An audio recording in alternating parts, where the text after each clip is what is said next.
Después de varios siglos de intentos geniales, en el siglo XVII se descubrió un método general para calcular áreas de figuras curvas. Este método se llama integración. Se ha dicho con frecuencia que Newton nació el mismo año que murió Galileo, como si fuera necesario que un personaje de esa talla estuviera siempre en la Tierra. Los Newton eran una familia granjera de Lincolnshire, ni demasiado pobre ni demasiado rica.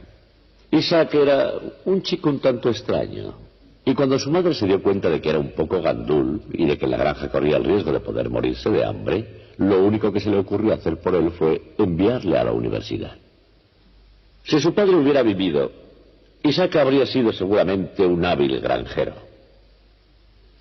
En lugar de eso, Newton hizo cosas que asombran la imaginación. Una de esas cosas tiene que ver con el descubrimiento del cálculo.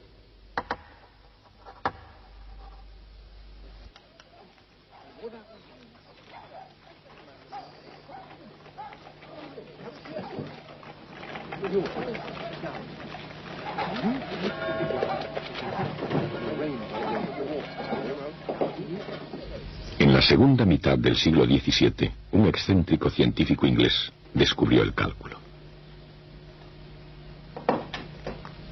Su nombre era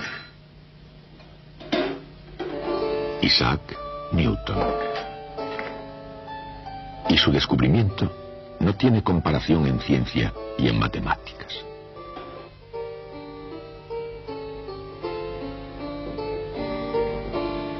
Pero el mérito del descubrimiento del cálculo no se puede atribuir solamente a Newton. Lo comparte en justicia con un erudito diplomático de Hannover que era profesor en el Land alemán de la Baja Sajonia en el siglo XVII. Se llamaba Barón Gottfried Wilhelm von Leibniz. Era mundano, extrovertido y se le daban muy bien las mujeres.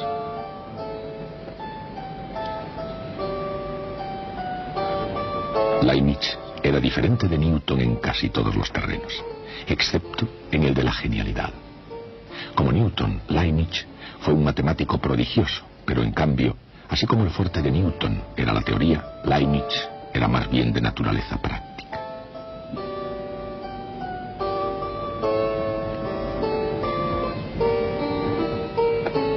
Por ejemplo, Leibniz inventó una calculadora mecánica que era portátil y podía sacar raíces cuadradas.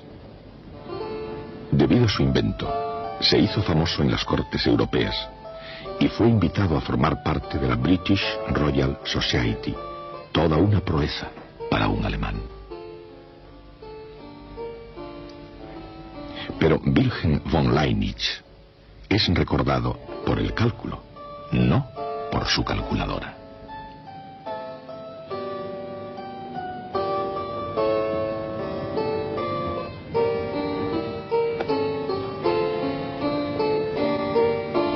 Aunque se reconoce a Newton y Leibniz como los principales arquitectos, ninguno de los dos construyó el cálculo sin ayuda.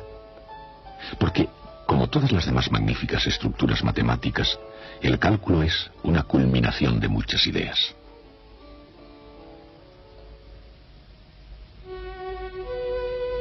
Oresme, Galileo, Kepler, Descartes, Fermat y otros muchos antes que Newton y Leibniz habían planteado preguntas sobre velocidad, aceleración y sobre el comportamiento de las magnitudes que varían. Preguntas referentes al modo de variación de magnitudes, muchas de las cuales ahora se responden rutinariamente con el cálculo diferencial, se pueden reducir a un problema geométrico, como por ejemplo el hallar la recta tangente a una curva en un punto arbitrario. Sin embargo, no todas las cuestiones geométricas llevan consigo movimiento. Algunas se refieren a cosas fijas en un lugar como la propia Tierra. En civilizaciones antiguas, como por ejemplo en Egipto, la geometría tuvo un gran número de aplicaciones muy prácticas, incluyendo cómo medir superficies de terreno. La misma palabra geometría es una palabra griega que significa medición de la Tierra. Cuando en el siglo de oro los comerciantes griegos hacían preguntas sobre áreas y volúmenes concretos, los matemáticos griegos eran capaces de dar respuestas explícitas.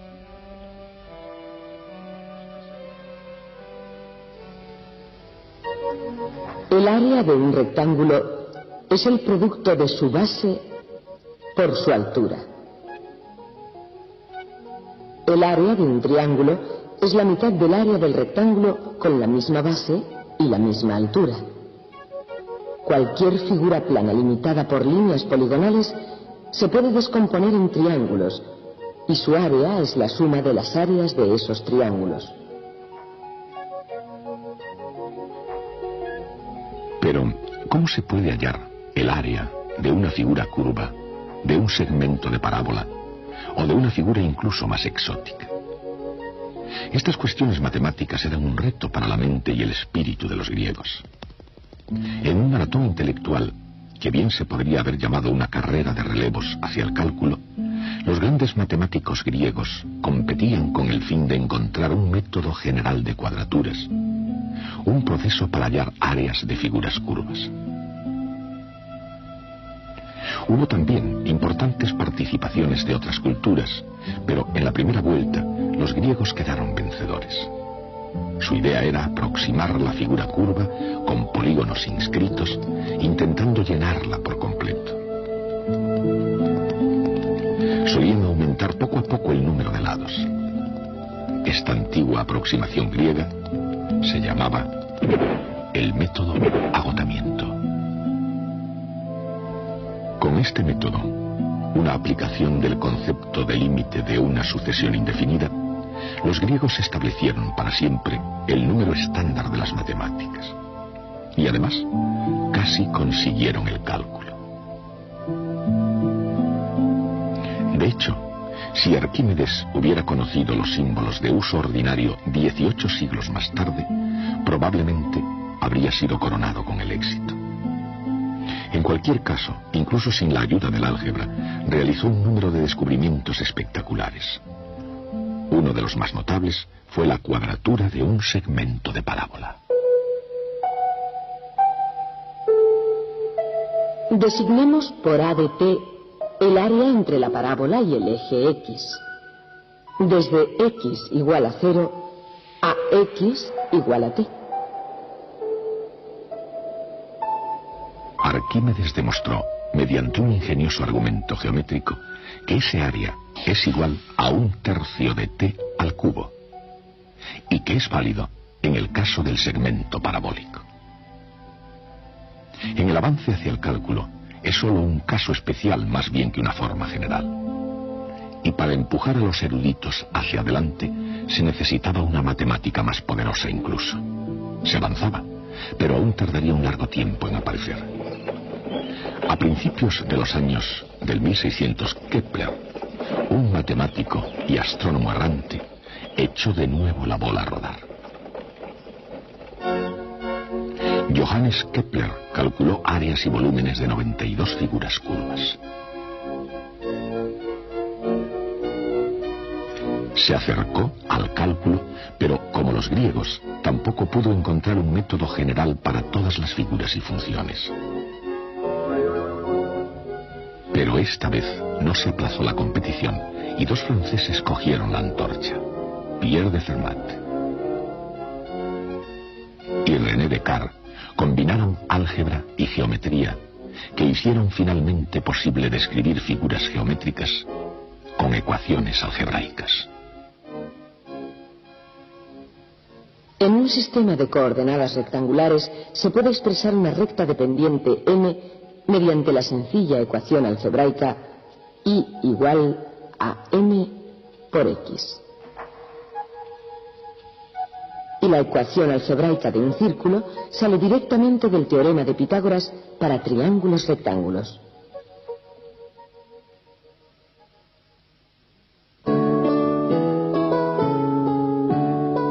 Fermat se aproximó muchísimo a la obtención de la derivada con su método general para determinar los máximos y mínimos de las funciones, puntos donde la pendiente es 0. La carrera hacia el cálculo estaba entrando en su recta final, Los progresos científicos cruzaron rápidamente el Canal de la Mancha y causaron gran revuelo en el Trinity College. Los grandes avances de las matemáticas, sobre todo los trabajos de Kepler y de Fermat, llegaron a Cambridge, pisando los talones a un sombrío muchacho procedente de una granja de Lincolnshire. Se trataba de Isaac Newton. Y además de otros hallazgos, cualquiera de ellos suficientes como para dedicarle un capítulo de la historia de las ciencias, continuaría hasta descubrir la ley universal de la gravedad y alcanzar el cálculo. Más tarde lo haría Wilhelm Leibniz, no con gran consternación, sino un desprecio total por parte de un Newton mucho más viejo. Aunque Newton reclamaba: si he logrado ver más allá que otros hombres, ha sido porque estuve de pie sobre hombros de gigantes. No pensaba en Leibniz, sino en Copérnico, Galileo, Kepler. Estos eran los hombres sobre cuyos hombros él había estado de pie. Leibniz y Newton quedaron vencedores en la carrera hacia el cálculo. Mientras que sus respectivos descubrimientos habían tenido lugar en un mismo campo, apenas se hicieron en el contexto y mucho menos con el espíritu de buena deportividad. Sí, Sir, que mañana irá a verles, lo diré, no se preocupe. Sí, hágalo. Fue un drama con conflicto que bien podría haber escrito Shakespeare, y de consecuencias académicas importantes. Mientras, la buena reputación de uno de los jugadores se veía amenazada. Así también, la cordura del otro estaba en serio peligro. Pero antes de que las cosas hubieran llegado a ese extremo, la mente de Newton fue capaz del pensamiento más racional imaginable. Siendo muy joven todavía, y por influencia de Isaac Barrow, catedrático de Cambridge, a quien apenas cita como su mentor, Newton descubrió su propio cálculo, que llamó el método de las fluxiones.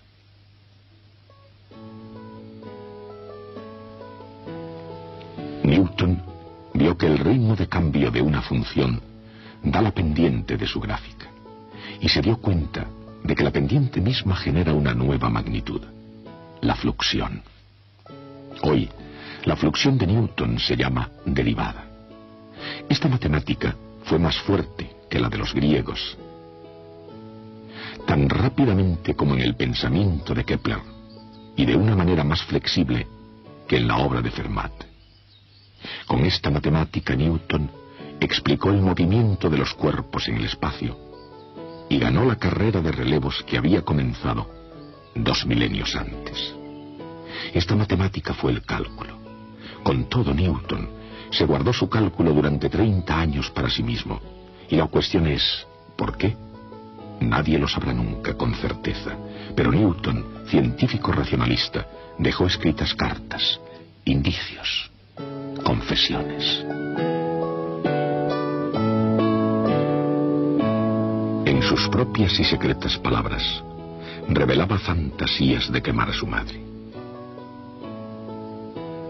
Llegó a anotar hasta 2 millones de palabras sobre alquimia y profecías bíblicas, y negaba ciertas enseñanzas de su iglesia. Eso no fue todo lo que él negó. En su lecho de muerte, a la edad de 85 años, Newton confesó su mayor triunfo: moría virgen. Sin embargo, Newton fue uno de los hombres más productivos de la historia, a pesar de su obsesión por el secretismo y de su terror a la crítica científica y a los robos. En diversas cartas a sus amigos, durante un periodo de 30 años, dejó caer algunos indicios crípticos, demasiados quizá sobre su descubrimiento del cálculo. Por supuesto, Leibniz, como diplomático, estaba relacionado con asuntos secretos, pero eran de otra clase. Mantuvo algún trato con Newton, pero nunca personalmente. Durante años mantuvieron correspondencia, pero nunca llegaron a encontrarse. En una carta, Newton desafió a Leibniz, enviándole un anagrama donde se insinuaban las funciones defluentes y las fluxiones de su método. Y en esta ocasión Newton parece que fue demasiado listo. Porque intrigó a Leibniz, que dominaba la obra previa de Kepler y de Fermat, e inventó su propio cálculo. Quizá no fuera el primero en inventarlo, pero es un hecho que queda manifiesto en el debate que fue el primero en publicarlo. El cálculo de Leibniz era ligeramente diferente al de Newton y en algunos aspectos ligeramente mejor.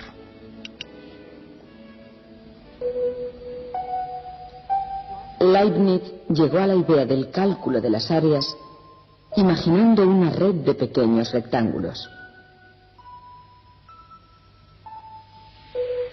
Supone que disminuyen de tamaño y suma sus áreas. Su suma finalmente se aproxima a un límite que es igual al área de la región bajo la gráfica de una función. Este es el proceso de integración.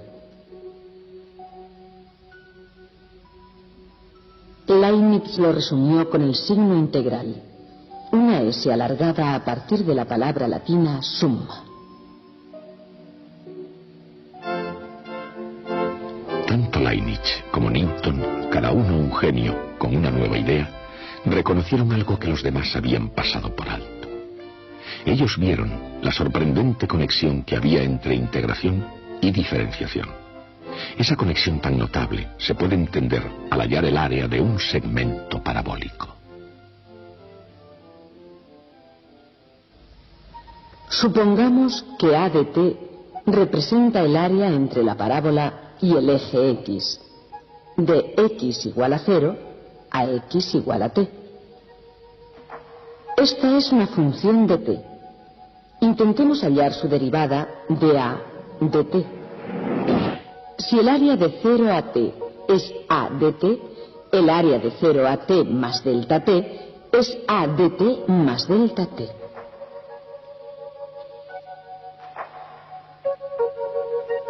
El área de delta A es la misma que la de un rectángulo de base delta t y altura x al cuadrado para ciertos valores de x. Cuando delta t tiende a 0, x al cuadrado se convierte en t al cuadrado. Dicho de otra manera, la derivada de la función área es t al cuadrado. Probando diversas funciones para ver cuál de ellas tiene como derivada t al cuadrado, se nos ocurre finalmente que 1/3 de t al cubo cumple. Y lo mismo 1/3 de t al cubo más una constante, ya que la derivada de una constante es 0.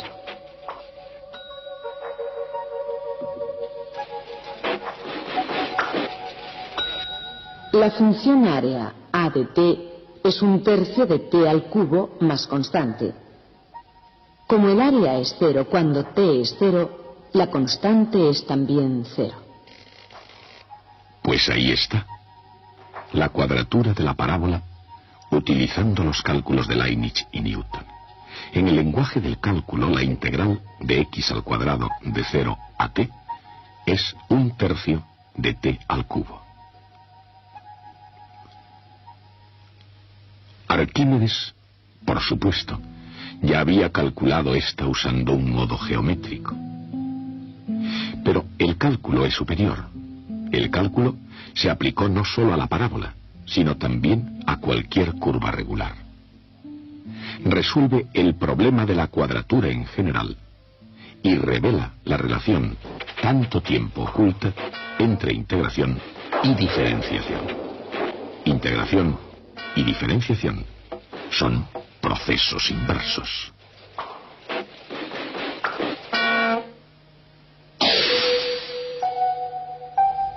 Partir de una función e integrarla para obtener su función área.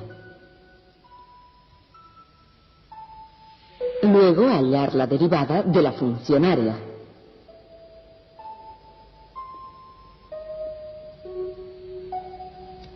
El resultado es la función de partida.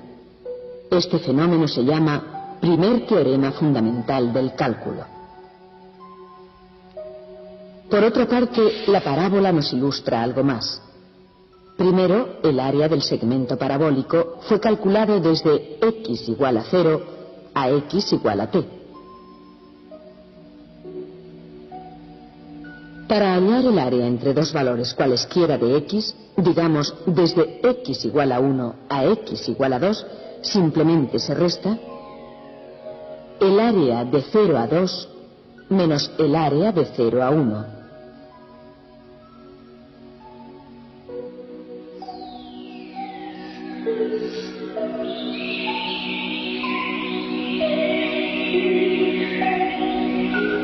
Cuando la idea está expresada en su forma general, recibe el nombre de segundo teorema fundamental del cálculo.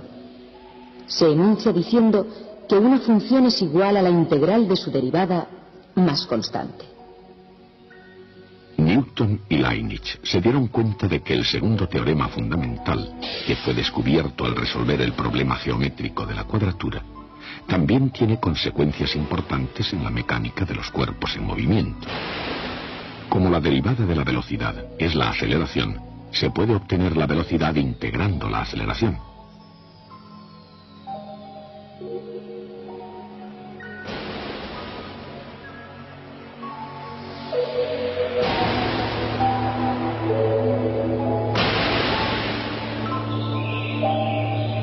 Y como la derivada del desplazamiento es la velocidad, se puede obtener el desplazamiento integrando la velocidad. Newton era consciente del inmenso poder de esta nueva matemática, pero se sentó a perfeccionar su cálculo como si fuese una valiosísima manzana, todo el tiempo enviando por correo misteriosas insinuaciones de sabor dorado. Y mientras tanto Leibniz publicó sus diferenciales e integrales.